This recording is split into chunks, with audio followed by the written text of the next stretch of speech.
마중물 들어보셨죠? 네. 이 범프 옆에는 항상 조그마한 대야가 있든지 그릇이 하나 놓여 있어요. 항아리가 하나 있어요. 그래서 그 범프는 그 항아리에다가 물을 꼭 담아놔야 됩니다. 금방금방 자주 쓰는 집 같으면야 상관없지만 한동안 물을 안 쓰다가 이제 아침에 밥하려고 또 세수하려고 이렇게 빨래하려고 물을 많이 쓰려고 하는 시간이 되면은 이 펌프에 물이 하나도 없지요. 다 이 지하로 스며들어 가지고 위에는 바짝 말라 있죠. 그러면은 우리가 바가지에 한 바가지 물을 딱 퍼서 이 펌프 위에다가 붓습니다. 부으면서 빨리빨리 해야 되죠. 천천히 하면 안 되고 하면은 그 진공 상태가 이루어져서 위에 물이 막고 있으니까 공기가 밑에 스며들지 않고 물이 막혀 있는 상태에서 계속 위로 뽑아 올리면 저 지하수 밑에 땅속에 있는 것들이 위에 물과 딱 만나가지고 같이 이제 콸콸콸콸콸 나온단 말이죠. 네. 이걸 보고 우리가 마중물이라 그랬어요. 우리말에 손님 오면 마중 나간다 그 말이죠. 그래서 저 아래 물하고 위에 물하고 이렇게 마중 나가서 만나는 거예요. 그래서 그 마중물이 없으면 이 펌프는 소용이 없습니다. 네. 그래서 사막 한가운데라고 여러분 한번 상상을 해보세요.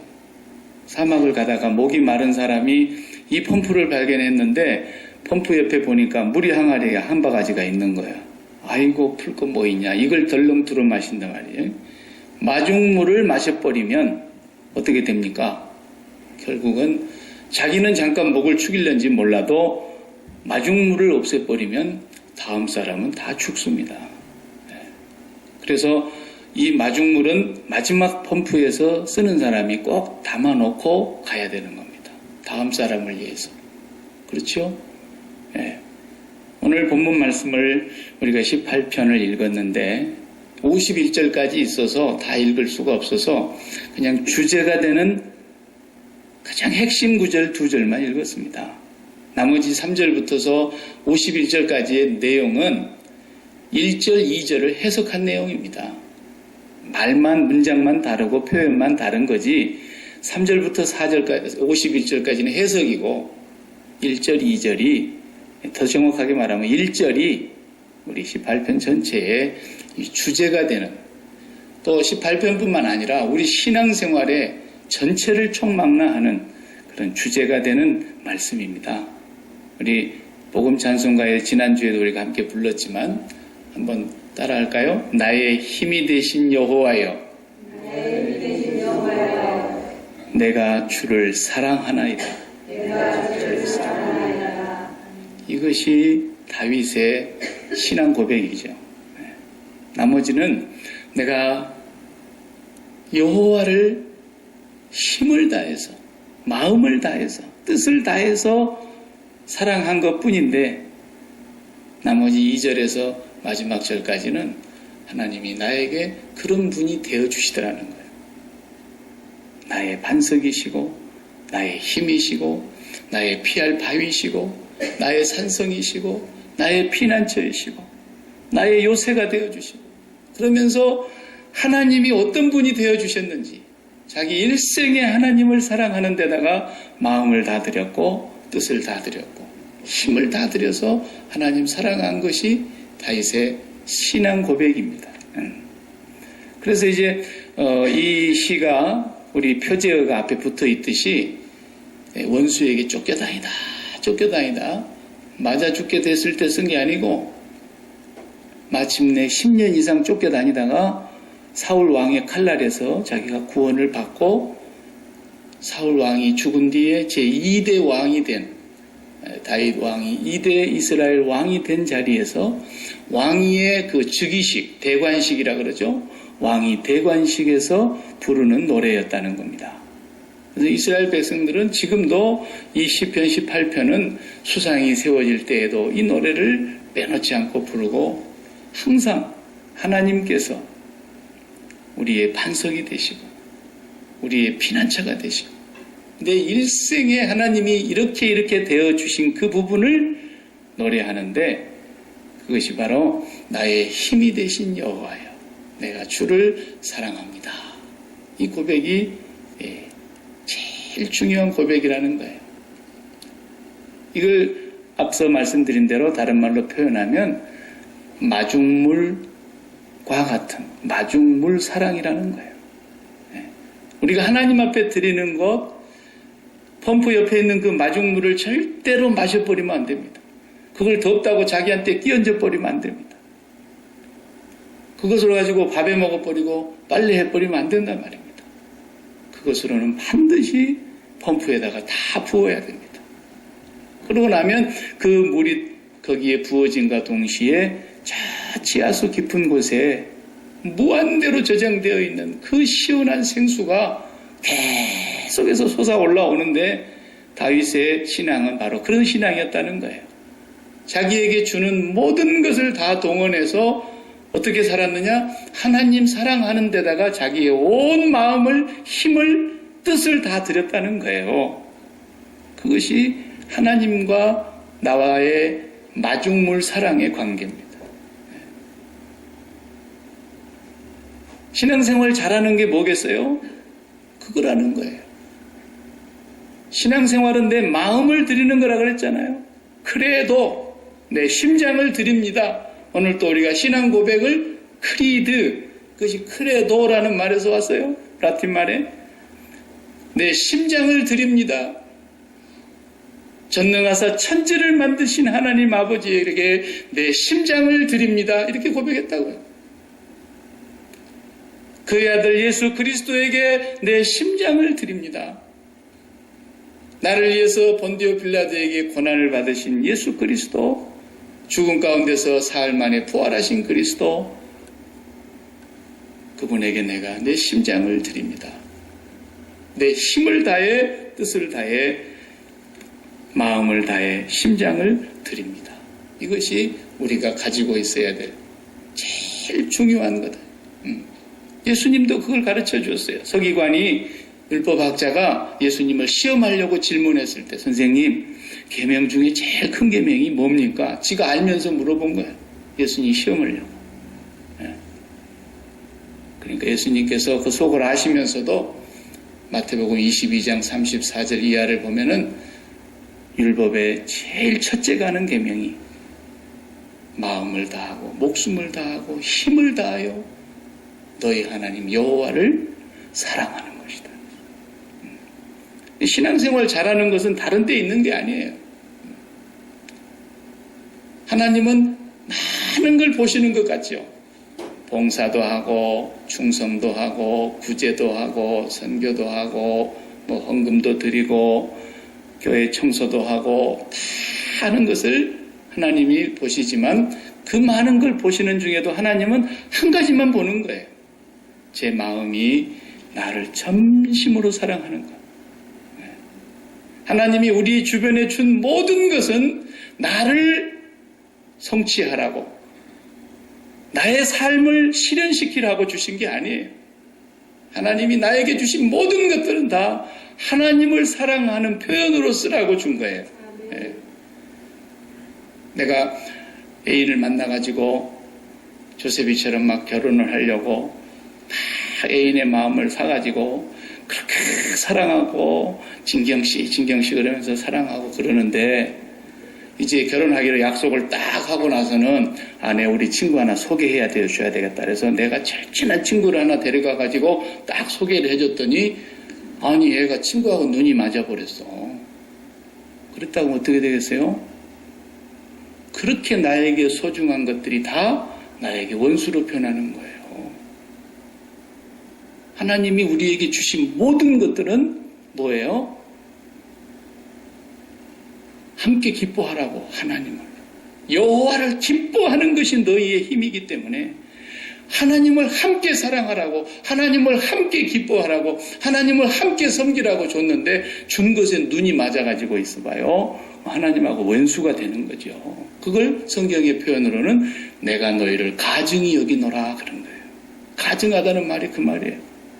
온 마음은 딴 데 다 줘버렸으면서 아쉬울 때 하나님을 찾는 거예요. 뭐 하려고? 딴 데 준 데 거기다가 쓰려고. 하나님 찾는 거예요.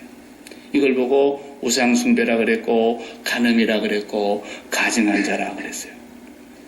다윗은 그걸 철두철미하게 지킨 사람이에요. 다윗이 10년 동안 쫓겨다녔다니까요. 왕의 자리를 이미 허락받았는데도 사무엘 선지자가 기름을 부어서 네가 이스라엘의 왕이다. 하나님은 사울을 버렸노라. 그랬는데도 하나님이 시켜서 기름 부었고 하나님이 그를 왕으로 세웠지만도 10년을 넘도록 사울 왕에게 쫓겨다니고 죽을 고비를 여러 차례 넘기고 얼마나 그가 위험한 상황에 많이 빠졌었습니까? 그런데 그는 어떻게 얻은 왕인데 그 왕위가 보통 자리입니까? 그런데 어느 날은 또 아들이 왕위를 빼앗으려고 그러잖아요.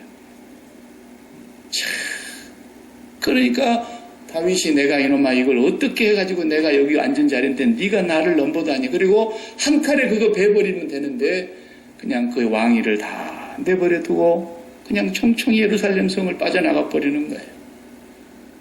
너무 답답해 보이니까 제사장들이 여호와의 성전에 가서 법궤를 메고 나오지 않습니까? 왕께서 가는 곳에 우리도 따르겠습니다. 그러니까 법궤를 메고 다시 여호와의 처소로 되돌려 놓으시오. 여호와께서 나를 기뻐하시면 내가 다시 돌아와서 여호와의 얼굴을 뵙겠습니다. 이러잖아요. 그분은 왕위를 지키려고 한 사람이 아니에요. 자기가 왕위를 가지려고 몸부림쳤던 사람도 아니에요. 그건 하나님께서 그냥 그에게 주셨던 것이고 자기는 일생을 살아가는 동안에 여호와가 나의 방패라는 거예요. 왕의 자리가 나의 방패가 아니에요. 왕의 권력의 자리가 나의 요새가 아니에요. 왕의 권세의 자리가 나의 피난처가 아니에요. 그는 일생을 두고 여호와는 나의 피난처입니다. 여호와는 나의 방패입니다. 여호와는 나의 산성입니다. 계속해서 그렇게 하나님만을 힘을 다해서 사랑했다는 거예요. 그러니까 그런 사람만 하나님을 사랑할 수 있는 게 아니에요. 모든 사람은 다 똑같아요. 하나님 사랑할 수 있는 힘이 우리에게 없어요. 저절로 그렇게 생기면 얼마나 좋겠습니까? 만물은 타락하고 아담이 범죄한 이후로 저절로 되는 것이 아니에요. 알곡을 맺으려면 부지런히 가꿔야 돼요. 병충해를 잡아줘야 돼요. 모든 잡풀을 뽑아내야 돼요. 가만 내버려두면 모든 잡풀과 병충해가 알곡을 다 삼키는 거예요. 가만히 있어가지고 우리가 되는 것이 아니죠. 어느 누구도 하나님을 온 마음을 다해 사랑할 수 있는 사람은 없습니다. 그렇기 때문에 주님이 오신 거예요. 주님이 오신 거예요. 구약시대에는 제사를 통해서 하나님을 사랑하는 방법을 표현하게 하신 거예요. 하나님께서 뭐가 필요하겠어요? 황소 2마리? 하나님께서 천천의 수양이나 만만의 강수 같은 기름?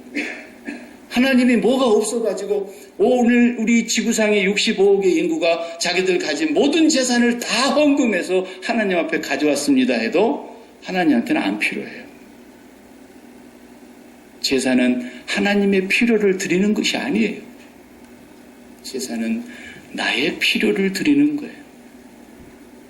내가 절실히 필요한 것을 하나님께 드리는 거예요. 하나님 내게 자식 하나가 그렇게 소중한데 왜 나한테는 자식을 안 줍니까? 자식이 너무너무 소중한데 자식을 절실히 필요로 했던 한나는 그 자식을 드리는 거예요. 하나님이 무슨 이삭을 잡아먹을 일이 있습니까? 이삭 먹어서 하나님이 뭐가 좋을 일이 있겠어요? 그런데도 하나님은 이삭을 내놓으라 그럽니다. 그것이 뭡니까? 오늘 우리가 온 마음과 온 힘과 온 뜻과 온 생명이 다 쏟아져 붙어 있는 그 이삭을, 그 마음을 하나님이 받으시려고 그러는 거예요. 그거다고 니하고 눈 맞으라고 준 거 아니라는 거예요.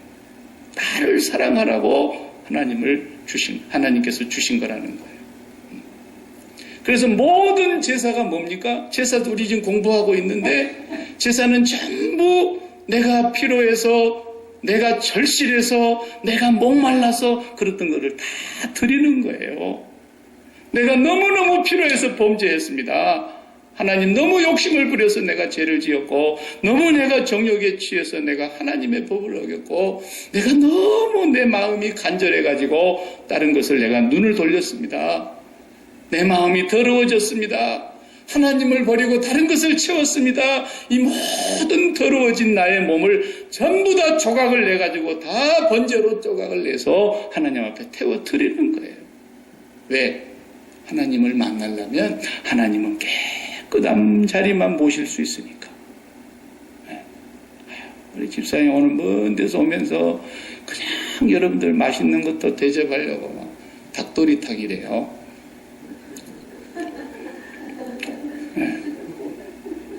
잠이 파딱 깨죠? 그런데 그것을 우리 집사님은 절대로 그렇게 안 만드셨어요. 제가 지금 비유를 드는 거예요. 그걸 화장실에서 만들고, 화장실 물로 씻고, 화장실 그릇에 담고, 화장실에서 쓰는 용기에다 담고, 깨끗이 씻었는데 뭐 둘 다. 그래도 우리가 그렇게 진짜 했다면 좀 먹는데 찜찜하죠. 깨끗하다라는 말이 무슨 말이냐면 깨끗한 것을 깨끗한 곳에 담는 것을 깨끗하다 그러는 거예요. 깨끗이 만들었는데 더러운 그릇에다 담아도 안 되고, 아주 더러운 것을 깨끗한 그릇에다 담을 수도 없고, 깨끗한 것을 깨끗한 곳에 담는데 죄를 알지도 못하시는 하나님을 우리가 모시려고 그러는데 어떻게 더러운 것에 담아요? 어떻게 더러운 데 찾아오시냐고요? 그래서 우리의 피로를 드리는 것이 제사예요. 내가 너무너무 욕심을 부리다가 범죄하여 이렇게 더러워졌습니다. 하나님 아닌 것을 내 마음속에 이렇게 많이 내가 담고 내 심장을 엉뚱한 곳에다가 다 줘서 이렇게 더러워진 내 마음을 오늘 또 십자가에서 다 번제로 드립니다. 다 드리는 거예요. 그리고 내 마음이 깨끗해져야 예수 그리스도의 보혈로 청결하게 세상을 사랑했던 마음이 죽어야 하나님과 내가 만나는, 그래서 내가 예수 그리스도의 십자가의 제단에다가 나를 제물로 올려놓는 거, 이게 마중사랑이라는 거예요. 이 마중사랑이 닿아야 하나님의 무궁무진하신 지하수와 같은 그 물이 멈추지 않고 올라오는 것처럼 하나님이 그런 하나님이시더라는 것을 2절에서부터 51절까지 다윗이 고백하는 거예요. 나는 일생에 한 것은 하나뿐이다. 내 온 몸을, 마음을, 뜻을 다해서 하나님을 사랑했다. 그거라는 거예요. 오늘 우리가 하나님 앞에서 정말 뭘 드려서 하나님이 야 정말 너는 진짜 어떻게 천국에 이게 없는 줄 알고 갖고 왔냐. 야 정말 너무너무 귀한 걸 갖고 왔구나. 그럴 게 뭐가 있겠어요. 하나님이 하나도, 하나님은 우리에게 받아서 좋을 게 없는 분이에요. 왜? 하늘도 주의 것이고 땅도 주의 것이고 천지의 모든 충만한 것이 다 내 것이미로다 그랬잖아요. 아버지의 뭘 하나님이 받을 게 있겠어요. 제사는 나의 피로를 드리는 거예요. 목숨이 그렇게 절실하면 이 목숨을 드리는 거예요. 살아야 되겠는데 이 목숨을 드리는 거라고요. 그것이 에스더 아닙니까? 지금 다 죽게 생겼어요. 하만에게 의해서. 유대인이 몰살을 당하게 생겼어요. 목숨이 가장 경각에 위태로운 순간에 놓여 있는데 목숨을 들여버리는 거예요. 죽으면 죽으리다. 가장 위태로운 순간에 사자굴에 들어가게 됐는데 다니엘이 이 사자굴에 들어간 것을 왕이 조서에 인장을 찍었다는 사실을 알고도 목숨을 들여버리는 거예요. 전에 행하던 대로 예루살렘을 향해서 여전히 3번씩 감사 기도를 드리는 거예요. 목숨이 지금 풀무불의 용광로보다도 더 뜨거운 물에서 녹아버리게 생겼는데 그리 아니하실지라도 그들의 마음을 하나님께 드려버리는 거예요. 이것이 신앙이라는 거예요. 이것이. 우리가 이거 한 가지만 잘하면 된다는 거죠. 하나님 우리에게 주신 모든 것은 우리의 마음을 거기다가 맞추고 눈 맞으라고 준 게 아니고 모든 것을 다 함께 하나님께 우리의 마음을 다 드리라. 그래서 그 마음이 엉뚱한데 새 나가니까 매일매일 새 나갈 때마다 십자가를 바라다 봐야 돼요. 건강이 얼마나 절실합니까? 병이 들어서 죽어갑니다. 건강이 너무너무 절실해요. 건강이 필요한 그 필요한 마음을 하나님께 버려버리는 거예요. 드려버리는 거예요. 이게 제사란 말이에요. 제사란 말이에요. 하나님께 이 건강이 절실한 것까지도 다 드려버리고 하나님, 나는 하나님 한 분이면 족합니다. 그랬는데도 하나님이 아니다. 너는 해야 될 일이 있다. 더 살아야 된다. 그러면 고쳐주실 것이고 주여 건강 그러고 있어도 얘야 너 좀 보고 싶어서 내 옆에 가까이 두고 보고 싶어서 좀 오라 그러는데 왜 너는 그리 안 올라 그러냐. 그럴 수도 있는 거죠. 그게 우리가 사랑해야 될 것은 그 건강의 절실함이 아니고 우리는 그 건강의 절실함마저도 하나님께서 내 필요를 하나님께 다 드려버리는 거예요. 내가 사랑했던 모든 것 내려놓지 말고 내려놓으면 또 갖고 싶다니까. 성경은 내려놓으라 그러지 않았어요. 십자가에서 죽었다는 걸 믿으라 그랬지. 내려놓고 나서 또 뒤돌아보이거든. 11조를 드려라. 그러면은 너희가 쌓을 것이 없도록 복을 주리라. 그러니까 어디에가 기가 번쩍 뜨입니까? 쌓을 곳이 없도록 준대. 하나님하고 그렇게 네고에이션을 하고 싶은 거야. 여러분, 사람도 그렇게 하고 오면 너무 가증스럽잖아요. 사람도 사람에게 선물을 가지고 오면서 그것을 뇌를 굴리면서 가지고 오면 뇌물. 그렇게 가지고 왔으면 정경유착. 그래서 세상의 법에서도 잡아가잖아요. 그런데 어떻게 그 하나님의 무궁무진한 사랑을 그런 식으로 표현을 하냔 말이에요. 하나님하고 딜을 하려고 우리가 하나님 앞에 뭘 드린다. 이미 이것은 하나님이 받으시는 제사가 아니에요. 하나님, 내가 지금 이게 절실히 필요합니다. 이 필요한 마음까지도 주님께 다 드립니다. 하나님 한 분만 가지면 족하겠습니다. 이렇게 하고 하나님 앞에 내 필요한 모든 것을 제물로 갖다 드리는 거예요. 그걸 십자가 위에 제단에다 다 올려놓는 거예요. 이것이 하나님 앞에서 우리가 드려야 될 마중물 사랑인 겁니다. 그렇게 드려보세요. 우리가 다 안 읽어서 유감입니다만 상상할 수도 없는 일들이 벌어진 것을 2절에서부터 51절까지 구구절절히 고백하고 있어요.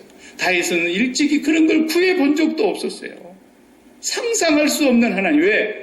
그 지하수 안에 무궁무진한 물이 마중물과 만나서 올라오는 것처럼 하나님은 어떻게 역사하실 줄을 알 수가 없는 분이기 때문에 우리의 상상 밖에서도 상상할 수 없을 만큼 더 크신 분이기 때문에 그 하나님이 내가 그렇게 마음을 주고 뜻을 주고 다 줬더니 하나님께서는 내가 생각지도 않는 것들을 주시더라고요. 그러니까 우리 마음에는 하나님만 꼭 담아야 됩니다. 예배 드리러 나오는 것이 기독교 제사법과 세상의 종교의 제사법이 다른 것이 뭐냐? 아주 달라요. 100% 달라요. 어떻게 다른? 세상은 철저하게 자기 마음에 사랑하는 것들을 달라고 와서 비는 거예요. 비는 거예요. 우상한테 빌든 동물한테 빌든 정한수를 떠놓고 고목나무 아래서 빌든 전부가 다 자기를 그렇게 비는 거예요. 이 세상의 모든 종교가 다 그래요. 사람이 만들었기 때문이에요. 그러나 기독교만은 종교가 아니에요. 이건 생명이에요. 그렇기 때문에 기독교는 종교의 범주에 있는 게 아니에요. 기독교의 제사는 뭐냐? 나의 모든 것을 다 십자가의 제단 앞에 갖다 다 드리고 나의 모든 필요를 십자가의 제단에다가 다 죽여서 드리고 하나님 한 분을 갖는 거예요. 그걸 예수님이 천국을 비유할 때도 다 팔아서 그 밭을 사면은 그게 다 있다라는 거예요. 그것이 오늘 우리에게 말씀해 주고 있습니다.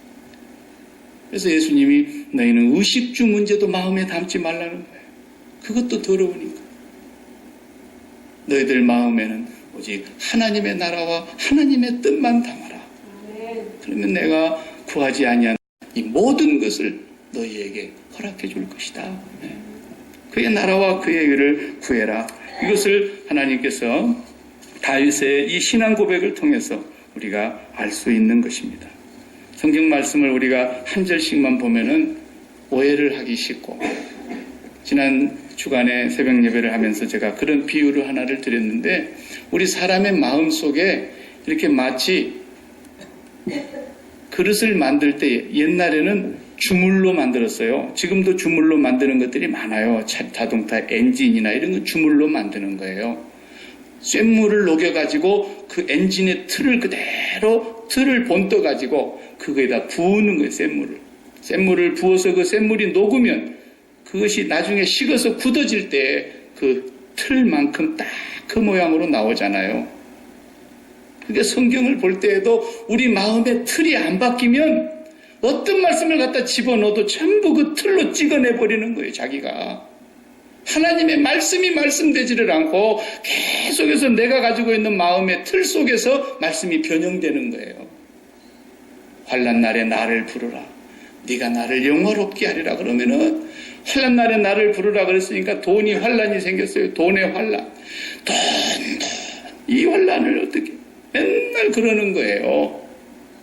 돈의 환난이 생겼습니까? 주님이 돈에 대해서 죽으라는 얘기예요. 네가 지금 돈 때문에 환난 온 게 아니고 네 욕심이 땅덩어리보다 두꺼워진 데서 생겨난 네가 판 터진 웅덩이다. 생수의 근원을 버리고 네가 만들어낸 거야. 그건 생수의 근원이 나를 버렸기 때문이지. 하나님을 가지고 보면은 내가 문제라고 생각했던 문제가 하나도 문제가 아닌 거라는 거예요. 그런데 사람들은 문제를 만나면 그때서 환난 만난 줄 알고 하나님을 잃어버린 것이 환난 만난 것인데, 하나님 잃어버린 건 생각을 못하고 돈 문제 그러고 있고, 건강 문제 그러고 있고, 자식 문제 그러고 있고, 이것이 환난 날인 줄 알고 환난 날에 나를 부르라 그러니까 그것만 붙들고 늘어지는 거예요. 환난 날에 나를 부르라 그랬지 언제 돈을 부르라 그랬어요. 근데 돈 환난이 생길 때만 하나님 부르잖아요. 그건 하나님을 부르는 게 아니에요. 하나님을 부리는 거지. 한국말이 그게 다르죠? 하나님을 부르는 게 아니에요. 하나님을 부리는 거예요. 하나님하고 딜을 하려고 그러는 거예요. 우리는 하나님을 불러야 돼요. 하나님을 내가 잃어버려서 그랬습니다. 하나님을 잃어버리고 나니 내가 길을 잃어버렸습니다. 생수의 근원인 하나님을 내가 사랑하지 못하고 보니까 내 마음이 딴 것을 사랑해서 욕심이 진해서 욕심이 분을 넘어서 내가 이렇게 환난을 만났습니다. 하나님께로 돌아오라는 뜻인데 내 마음의 틀이 세상을 사랑하는 틀로 고정되어 있기 때문에 어떤 말씀을 갖다 부어 넣어도 말씀이 변형돼서 찍혀서 나온단 말이에요. 다윗은 그 일생에 한 가지만을 실수하지 않았습니다. 이것만 놓치지 않으면 하나님의 손에서 다윗을 평생 책임지시겠다고 하신 그 약속의 말씀을 굳게 붙들고, 그래서 다윗의 일생을 성경을 보면 2번 실수한 걸로 나오죠. 물론 사람이니까 죄가 왜 없겠어요. 많이 넘어졌겠지만 가장 큰 실수 2개를 성경은 거짓말하지 않고 그대로 적어놨어요. 일본 사람들처럼 그렇게 양심이 불량하지 않거든요. 자기 역사를 지우고 거꾸로 쓰고 엉터리로 만들려고 성경은 정직하게 써놨어요. 다윗이 한 번도 하나님을 바라보지 아니하고 그 밧세바를 바라봤던 그 사건, 그리고 또 다윗이 말년에 군대가 창궐해지고 엄청난 부와 영광에 달했을 때에 요압이라는 장군을 보내가지고 인구조사 한번 해봐. 자기의 왕국이 군대의 힘에 있는 줄로 착각한 거예요. 그때 다윗이 엄청나게 하나님 앞에 매를 맞지 않습니까? 그래서 그 2가지는 너무너무 큰 실수를 한 거예요. 여러분 잘 들으셔야 돼요. 돈이 너무너무 필요합니까? 돈이 절실합니까? 그 절실한 필요한 마음을 주님께 버려버리세요. 십자가 단위에 가다가 죽여야 된단 말이에요.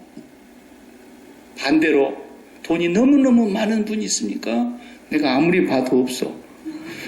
돈이 너무너무 많은 분이 있습니까? 그 사람도 어떻게 해야 되는 줄 아세요? 그 돈이 하나님의 뜻인지 어쩐지 몰라도 싹 빠져나갈 때에도, 나한테서 돈이 막 달아날 때에도, 내 살덩어리가 떨어져 나가 같은 그런 돈덩어리가 막 떨어져 나갈 때에도 아무렇지도 않을 만큼이나 마음을 십자가에서 죽여야 돼요. 그게 믿음이에요. 돈이 많이 있으니까 믿음이 있는 줄 알지만 그 믿음이 지금 돈 때문에 생긴 빽인지 돈 때문에 갖고 있는 담대함인지 알 수가 없거든요.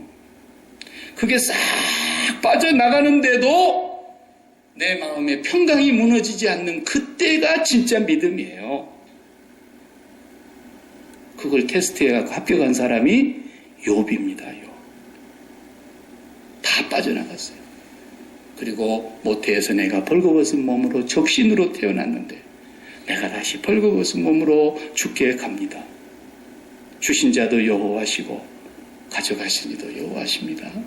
여호와의 이름이 찬송을 받으시기에 합당합니다. 이렇게 그의 믿음이 합격을 받은 거예요. 우리의 신앙이 아무리 나에게 절실한 것이 있어도 그것도 제사로 십자가에 단에 올려놓고, 아무리 나에게 든든한 빽이 있고 많은 것이 가졌다 할지라도 그것도 십자가에 단에 올려놓고 예수 그리스도와 함께 다 죽고 내 마음이 하나님께만 있는가? 그렇지 않다면 우리는 지금 환난 속에 있는 것입니다. 엄청난 환난이 기다리고 있는 것입니다. 여러분, 다윗의 이 마중물 사랑, 하나님, 내가 마음을 다하고 몸을 다하고 힘을 다해서 하나님 한 분을 사랑하기 위해서 내게 주신 모든 것을 다 담아서 주님을 사랑합니다. 이 고백이 여러분 입술에서 진실로 솟아날 때 하나님은 이 마중물 사랑을 받으실 겁니다. 그게 진실된 사랑이고 성도의 신앙이고 성도가 드려야 될 제사입니다.